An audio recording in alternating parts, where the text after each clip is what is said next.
As a kid of the 90s, comic books were a big part of my childhood. From the very first Casper comic that my late grandmother got me when I was just learning to read, to other comics like Sonic the Hedgehog, X-Men, Bone, Spider-Man, to even mangas that were being released as comic issues like Dragon Ball, Dragon Ball Z, and Pokemon. I also remember picking up issues of Disney Adventures just to see what other stories were happening with Darkwing Duck or the Goof Troop game. Where else could I experience the likes of Spider-Man vs. Powder Toast Man? In comics. Comics. I love comics. So when I found out about a video game called Comix Zone for the Sega Genesis, you know I was all about that. Comix Zone is a beloved Sega title that people fondly remember, but how does this 25-year-old game still hold up today? Well, before we get into it, let's first talk about the happenings surrounding this game. In 1992, video animator Peter Marowek made a video demo for a game titled Joe Pencil Trapped in the Comix Zone, and pitched it to Sega. Sega liked what they saw, and in 1995 we got the game Comix Zone, with the letter X in the word comics because 90s have to do their 90s thing. Some versions of the US release of Comix Zone came with a bonus music CD, featuring artists like Danzig and a bunch of bands I've never heard of. This CD itself is quite peculiar because none of this music has anything to do with the game whatsoever. However, in the UK, there was a special edition of Comix Zone that came with a bonus CD featuring music from a Sega house band named Roadkill. This featured real music from the game, with lyrics and all. It's pretty neat, and you can actually find the songs on YouTube. So anyway, back to the game. Comix Zone is about a freelance rock musician comic book artist. Man, what kid didn't want to be that grown up? Named Sketch Turner. One night, while Sketch is working on a comic, during a thunderstorm, a lightning bolt hits the comic and causes the main villain of his book, Mortis, to escape. Unable to become fully alive until he kills his master, Mortis traps Sketch into his own comic in an attempt to kill him so he can take over the world. Trapped inside the Comix Zone, Sketch meets General Alyssa Cyan, who will give you clues and hints throughout the levels. Sketch's pet rat, Roadkill, just like the band, is also trapped in the comic world and will be a big help if you find him. Can Sketch escape the Comix Zone? Well, maybe, that's up to you. So the first thing you'll notice when playing this game is that, hey, this looks a lot like a comic book. Each page of the comic is a level, and it features you going panel to panel, fighting enemies or solving some kind of puzzle. Once the main objective in one panel is done, you'll move on to the next. It's pretty straightforward, but sometimes there's different paths you can take.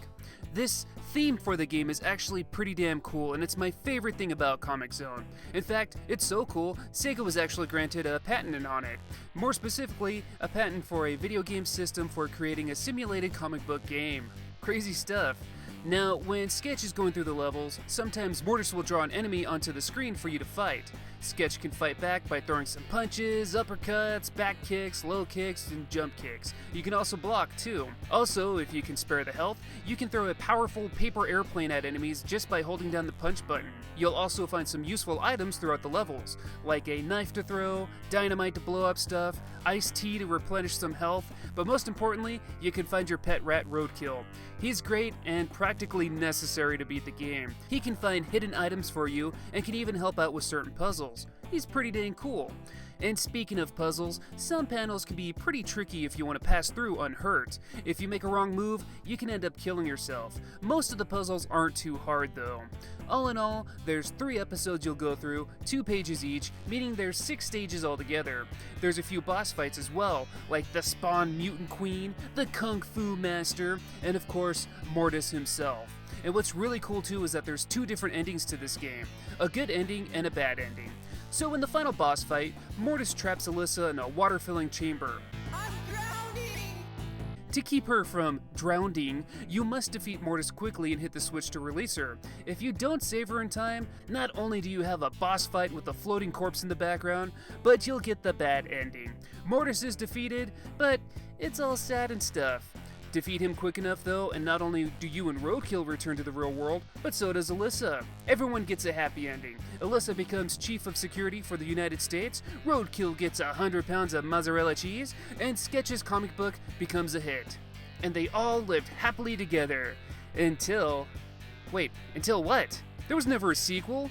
And wait a minute, if Mortis escaped from the comic world but couldn't be free until Sketch was dead, wouldn't that mean the same thing for Alyssa? Wouldn't Alyssa need to kill Sketch to become a part of the real world?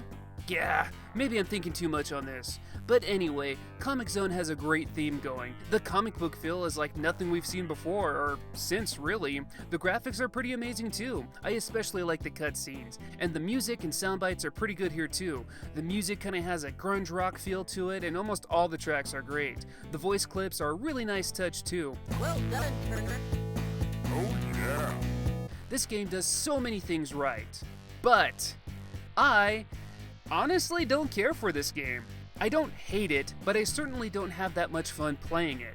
I'll pop the game in and I'll think to myself, oh, this is gonna be fun. But that honeymoon phase goes away pretty quickly, and for multiple reasons. First off, I find the combat system rather boring. When fighting an enemy, you can try jumping around and do some combos and whatnot, but you're gonna get the same effect by just standing in front of the enemy and button mashing the punch button.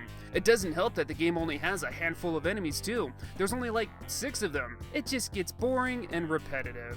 Another thing I'm not a fan of, and this is probably my biggest issue with Comix Zone, is that everything hurts you. I'm not just talking about enemies and hazards, I'm talking about something as simple as a door that is blocking your way. Look how much health it takes from me just to break this one single door down. That's ridiculous, and you deal with this stuff throughout the whole game. Oh, and also, once you die, that's it. It's game over. Start from the very beginning again. You only get a single continue after you beat the first 2 stages. It's artificial difficulty that I just don't care for. I don't mind dying to learn levels, but if you're gonna try to one-shot it and go as far as you can, just to start from the very beginning again once you die, forget it.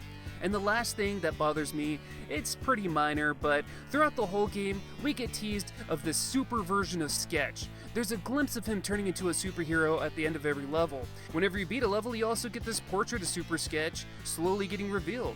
The more you progress in the game, the more he gets revealed. It leads you to believe that maybe at the end you'll finally turn into Super Sketch and kick Mortis's ass. But no, that never happens. The only time Sketch turns into Super Sketch is when he uses the fist power-up to do a one-time attack to all enemies on screen. That's a pretty big letdown if you ask me. All that anticipation for nothing. So, all in all, in my opinion, Comix Zone does so many great things. It's visually fantastic, the background music is awesome, and most importantly, it has a very unique theme that lets it stand out on its own. I also love all the little secrets, like using roadkill on the Mongoria enemy for an instant kill, or even the random farts you can make Sketch do.